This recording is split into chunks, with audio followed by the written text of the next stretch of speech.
2024 KTM 500 EXC crash bars and radiator guards installation video straight from the desert. We apologize for any sort of background noise that may occur. It's rare that we record videos outside, but this is what has to be done at the moment. You can see two different set of crash bars here. One is the right side, left side. They're different colors because I want to show you that we offer both colors. This is the glossy KTM spec orange, and this is matte textured black color. So two different colors, okay? So let's begin by introducing the supplied parts and hardware. As I've shown, we have the crash bars, right side, left side, and we have two brackets. This is the foundation for both the front end of the crash bars as well as for the radiator guards. So two brackets.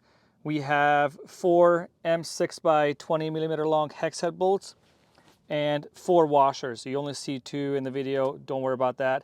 We'll supply four of these large washers. Then we also have four M6 by 25 millimeter long hex head bolts plus washers, four M6 by 20 millimeter long hex head bolts plus washers. And over here we have four M8 by 25 millimeter long Allen bolts plus washers. Once again, we have four M6 by 20 millimeter long hex head bolts plus washers, an M6 by 50 and an M6 by 60 millimeter long Allen bolts plus washers and nylock nuts. These bolts will eventually be black. The tools I'm going to be using, this is a very special tool I'd like to show off to you, but I will only use one single tool from here. It's a 5 millimeter Allen bit. There you go. Cool company, check them out. And then ratchet, extension, and a 6 millimeter Allen key, 10 millimeter wrench or spanner, and a small ratchet extension, and an 8 millimeter hex socket. Torx bits here, one is a 30 mil, and the other one is a 45 Torx bit. And that is to remove the original parts that I will show you. So I already removed a bunch of parts from here.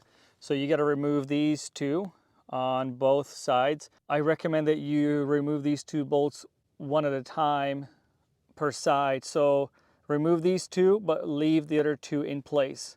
The other thing you have to remove, this holds the OEM skid plate, and there's a through bolt here, one each side.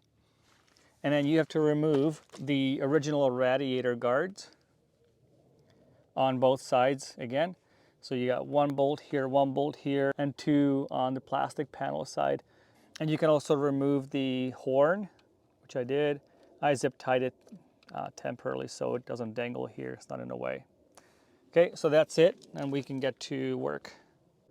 So the first thing I'm gonna do is to install these brackets with the 6x20 bolts and the large washers, like so.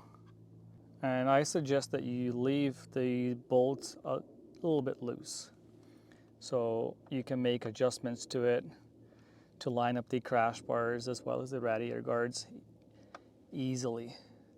And so you can repeat the same thing on the other side as well. Very important, don't forget to apply medium strength Loctite on all these bolts here, all of them, all six.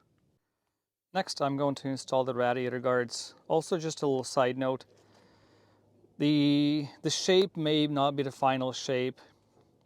This could change slightly, it could be bigger, longer, the slot could be narrower. Just FYI, this may not look exactly what you will be receiving, but it's going to be close enough to it. So now I'm going to install the radiator guards.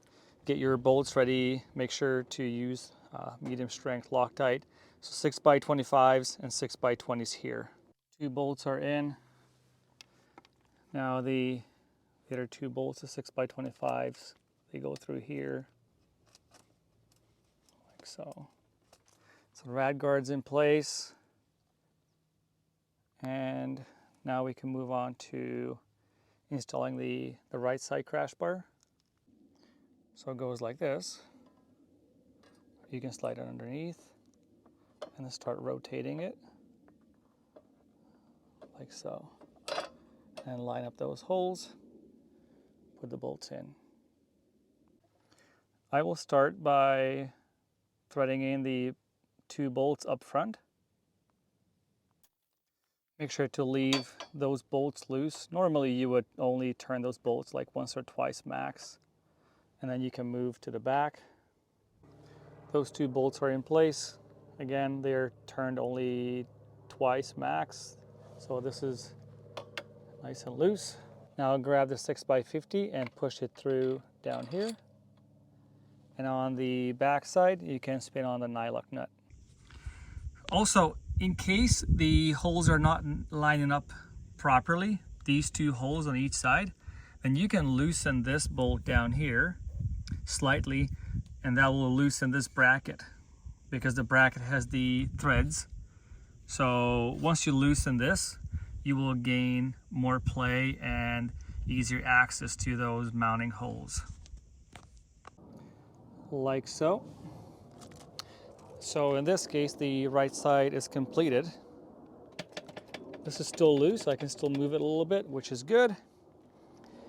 Now you can go ahead and completely tighten one side because they are separate from the other side. There's no cross brace connecting the 2.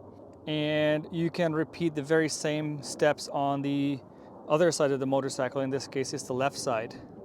Now, the only thing that's different on the left-hand side is the length of the 6mm diameter bolt. The 60mm goes through here on this side. So on the right side, that's a 50mm. On the left side, that is a 60mm long bolt. So the torque specs for the M8 diameter bolts is 23 Newton meters. And for the 6mm bolts down here and up front, those are 10 Newton meters. Okay, so that's how we're looking.